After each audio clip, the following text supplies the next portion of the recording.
Au troisième interlocuteur, Mathieu Poidatz. Alors vous êtes hybride. Un peu. Un petit peu. Vous avez un passé de designer industriel et vous avez donc cofondé Energy Square. Là aussi, hein, il vaut mieux être anglicisant. Energy Square. Et vous avez un master européen en design industriel. Donc design et industrie. Il faut, à moins que ce soit le sens de design à l'américaine, qui veut déjà dire process industriel bien pensé. Alors, vous allez nous expliquer ça et nous dire en quoi Energy Square est vraiment une nouvelle technologie de charge. Parce que d'une certaine façon, et on y reviendra dans la discussion, vous êtes au cœur de la nécessité de tous ces objets, c'est-à-dire l'énergie.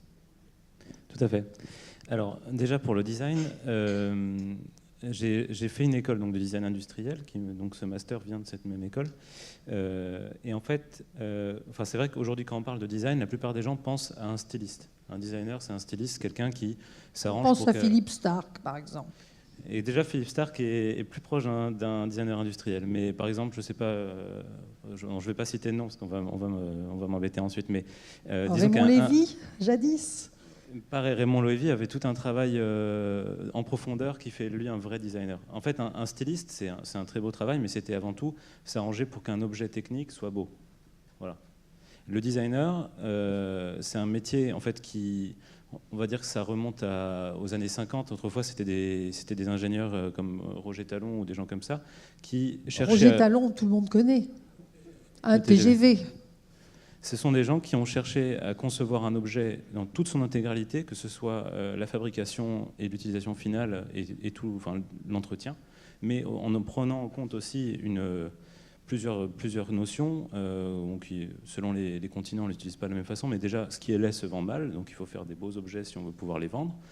Et il faut que ça c'est une notion que les germaniques ont, que je trouve très bonne, la forme doit toujours suivre la fonction et pas l'inverse. Il faut d'abord que l'objet soit utile et fonctionnel et fonctionne bien, avant de chercher à le faire beau. Si on fait dans l'autre sens, ça fera un bel objet très bien, mais qui ne fonctionne pas. Voilà. Et alors il y a encore une autre vision, c'est les Italiens, qui considèrent qu'à partir du moment où on conçoit un objet qui va se répandre, il faut absolument qu'il soit beau, parce que sinon c'est une injure en fait de faire un objet laid. Donc, ça c'est le côté Ferrari, etc. Côté donc, éthique voilà. Aussi. Et éthique, voilà. Donc le design industriel vient dans tout ça. C'est l'idée de travailler de façon globale sur la conception d'un objet. Par exemple, le Sea-Bubble, j'imagine qu'il y a eu un certain travail. On voyait un sketch au début, sans doute fait par un designer, qui a cherché à retrouver les codes de l'automobile. En même temps, un véhicule un peu futuriste, etc. Enfin, il y a tout un travail qui a dû se faire. Comme en plus, il y a des nouvelles... comme c'est un nouveau véhicule, il faut redéfinir des codes. Enfin, tout ça, c'est le travail, on va dire, de styliste, du designer industriel. Mais en même temps, il doit avoir suffisamment de connaissances techniques pour comprendre comment fonctionne ce qu'il est en train de dessiner. Et c'est ça le côté industriel dans le mot designer industriel, c'est qu'il connaît les procédés de fabrication, même s'il ne sait pas les calculer comme un ingénieur, mais il les connaît. Et du coup, ce qu'il dessine est cohérent par rapport à l'objet final. Voilà. Il faut que ça soit faisable aussi, hein, sur une chaîne de fabrication. Exactement. Donc pour juste terminer, un designer non industriel, ça va être quelqu'un qui va, par exemple, faire une ligne de mobilier, de chaises ou quelque chose, donc où il n'y a pas une très grande contrainte technique sur la fabrication, mais où on peut faire quelque chose de quand même très beau. Alors qu'un designer industriel, il va être derrière un concept car, derrière des voitures, derrière... Faites attention parce que les fabricants de chaises pourraient ne pas être d'accord. Rappelez-vous Tonnet, qui a été un des premiers designers industriels de chaises et qui avait fait attention aussi que ces chaises puissent être envoyées en petits morceaux et que ça soit très facile à monter. C'était nos amis autrichiens ou allemands, je sais plus, ou allemands-autrichiens qui avaient... Tout le monde a des Tonnet à la maison, vous savez, c'est très très belles chaises en bois contourné qui coûtent très cher maintenant. Voilà. Alors, et vous, qu'est-ce que vous faites alors Donc, je vais vous parler de l'innovation Energy Square. Donc, c'est un projet qui a été imaginé il y a quelques années déjà alors qu'on était encore étudiants, moi et les deux autres cofondateurs, donc je présenterai à la fin de la présentation. Et donc, d'ailleurs, le thème de c'était un concours qui s'appelait le prix Art Science, qui nous a fait travailler sur cette idée. Et le thème était l'énergie du futur. Je crois que c'était un des thèmes que vous avez eu d'ailleurs l'an dernier. Et nous, à l'époque, on s'était posé la question comment s'arranger pour que les gens puissent accéder à la recharge n'importe quand sans y penser. Et donc l'idée de base d'Energy Square, c'était ça, c'était retirer cette sorte de fil à la patte qu'on a avec le fil électrique tous les jours. Moi, je vais vous présenter tout ça. Donc voilà, le problème sur lequel on s'est penché, c'est ça, c'est le fait qu'aujourd'hui, on est tous complètement bloqués par ce truc-là qu'on a tous dans la journée. Alors, selon notre utilisation, ça peut être dès la fin de matinée ou en fin de journée. Si on n'a pas résolu ce problème avant la fin de journée, le lendemain c'est pourri, on n'a pas de batterie, on est embêté. Enfin, moi en tout cas en tant que Parisien c'était un vrai problème. Si le lendemain matin j'avais pas rechargé mon téléphone, j'étais bloqué, j'avais pas de GPS, je savais pas si quelqu'un essayait de me contacter, etc. Donc il y a deux raisons pour lesquelles on a ce problème. C'est déjà que la technologie des batteries évolue plus lentement que nos téléphones et nos appareils électroniques, et que nos appareils électroniques eux évoluent très vite et sont de plus en plus gourmands. Donc on a en ce moment une spirale qui fait qu'on a de plus en plus de problèmes de charge. Aujourd'hui, il y a deux solutions existantes de charge pour les appareils mobiles. Il y a soit nos prises ou nos docks qui permettent de faire une connexion filaire entre l'appareil et le réseau. Sinon la charge par induction, où là on utilise des ondes électromagnétiques. On a un émetteur avec une bobine et on a une bobine réceptrice qu'on installe sur l'appareil. Et donc le champ électromagnétique est récupéré par la bobine réceptrice et alimente la batterie. Alors les défauts en commun de ces deux solutions, c'est que c'est un seul appareil à la fois. Et les défauts particuliers de l'induction, c'est qu'il faut absolument placer précisément l'objet sur la bobine. Sinon, la charge ne se fait pas efficacement, et donc on peut disposé son appareil le soir avant de se coucher, puis le lendemain matin, on ne le retrouve pas chargé. Donc ça, c'est le premier gros défaut. On a des contraintes de matériaux. On parlait tout à l'heure d'aluminium pour la recharge. Enfin, il y a des matériaux qui ne laissent pas passer les ondes électromagnétiques, donc on ne peut pas faire tout ce qu'on veut. Donc pour un designer, c'est contraignant. Et au niveau des formes aussi, on peut être gêné. Et c'est d'ailleurs pour ça que, par exemple, les iPhones, avant, n'avaient pas de charge électromagnétique parce qu'ils étaient en aluminium, donc ils ne pouvaient pas se permettre de le faire. Enfin, on ne peut pas utiliser très grande puissance, ou en tout cas, si on utilise des grandes puissances, ça devient facilement dangereux pour les autres objets autour. Donc, du coup, pour le grand public, c'est assez limité en puissance. Et en plus, donc, il y a cette génération d'ondes qui veut dire aussi perte d'efficacité parce qu'on envoie des ondes un petit peu partout et on n'est pas du coup concentré uniquement sur une charge. Donc nous, ce qu'on propose, c'est de la charge par contact. Donc c'est de la conduction, en fait, pure de la conduction électrique comme une prise, mais on l'a rendu smart. Donc je vais vous expliquer dans la slide suivante comment ça fonctionne.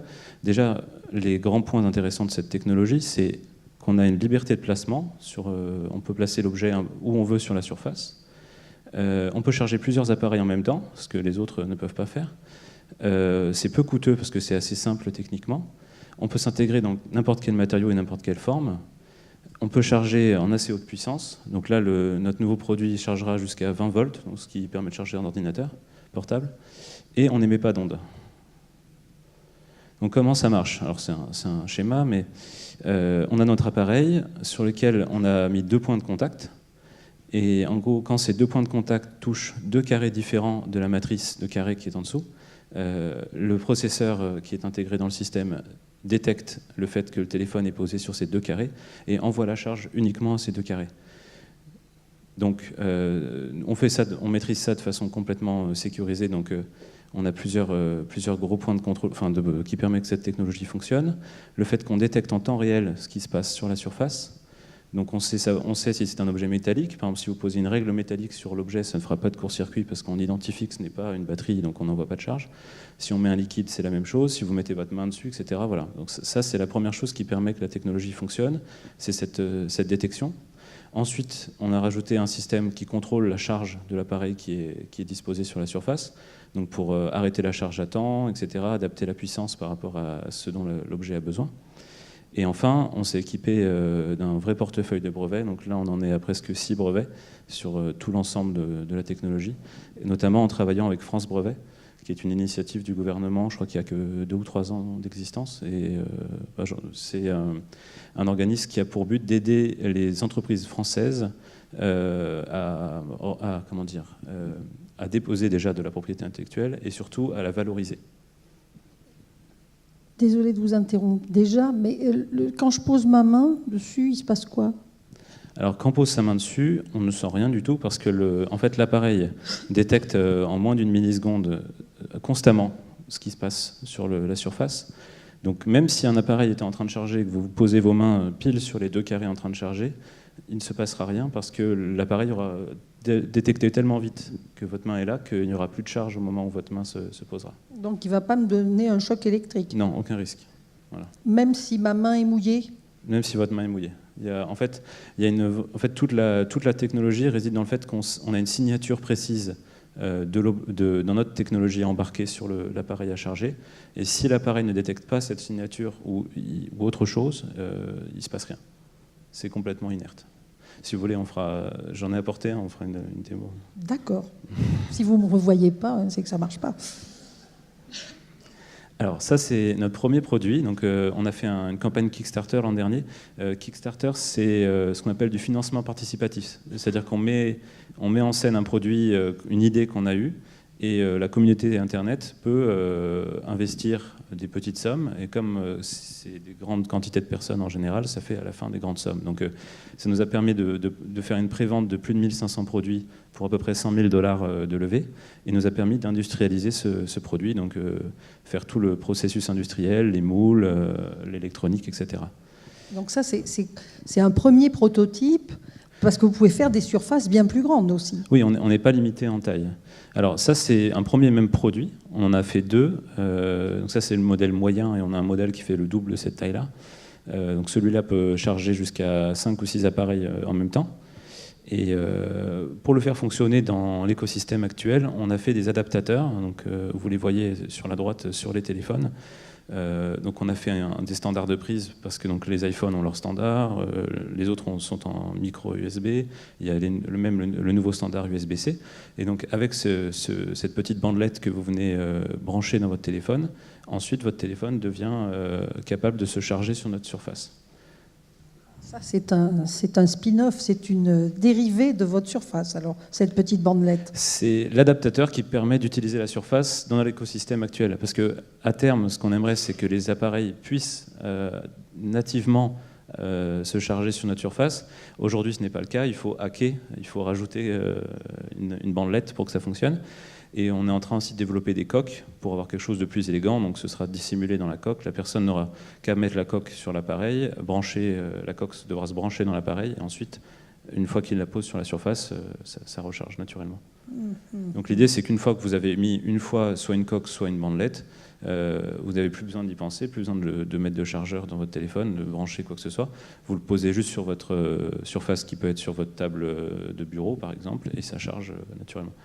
Nous, depuis qu'on a notre première pré-série, on en a une qui est au milieu de la table dans la start-up, et tous nos appareils sont en train de charger dessus toute la journée.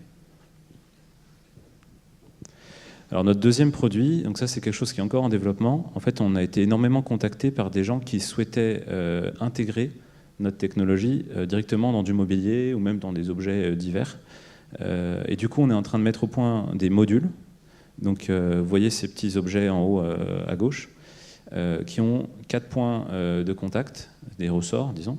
Et quand ces ressorts touchent une matrice de carreaux, il les transforme en surface de charge. Donc ça permet de faire des formes diverses. Donc là, j'ai montré il y a quelques illustrations d'autres formes. On n'est pas obligé de faire des carrés. Tout ce qu'il faut, c'est que ces formes soient métalliques et soient séparées les unes des autres. Donc bientôt, tous les bars et les cafés vont vouloir avoir ça, c'est ça? C'est ce qu'on aimerait. Alors, on est en train de travailler dans ce sens. Alors, il y a déjà eu des précédents avec l'induction. Donc, nous, on est les premiers à faire ça avec de la conduction. Et donc, notre dernier levier, c'est la licence, de licencer du coup notre technologie pour les appareils portatifs. Et alors là, j'avais illustré de façon schématique plusieurs manières d'intégrer notre technologie dans un appareil. Soit de faire comme nous, c'est-à-dire 2 petits points de contact au dos de l'appareil, qui vont être connectés à la batterie de l'appareil, soit d'utiliser des éléments géométriques de l'appareil qui sont déjà métalliques, et donc de s'en servir comme ça de façon discrète, ou soit même de se servir d'éléments comme le logo ou le cerclage de la caméra d'un smartphone. Voilà, ça peut être des techniques pour intégrer notre technologie de façon très discrète dans un appareil. Ça nécessite d'interagir avec le fabricant. Exactement. Voilà, ouais. Ouais. Donc on a été contacté par pas mal de fabricants, d'abord des startups, des gens qui sont plutôt ouverts à ces problématiques, particulièrement des gens qui font des produits qui ne peuvent pas intégrer l'induction, soit pour des questions de puissance, leurs produits sont trop puissants et l'induction ne suffit pas, soit pour des questions, comme je disais, de contraintes géométriques, c'est-à-dire que leur produit ne leur permet pas d'intégrer l'induction. Donc on a été contacté pas mal par des produits de ce genre-là, et on commence à être contacté par des grandes entreprises aussi qui sont assez intéressées. Donc ça, le futur nous dira si ça se passe bien. Donc ça, c'était juste un petit échantillon On a fait pas mal le buzz l'an dernier, notamment au CES de 2017. On en parlait tout à l'heure.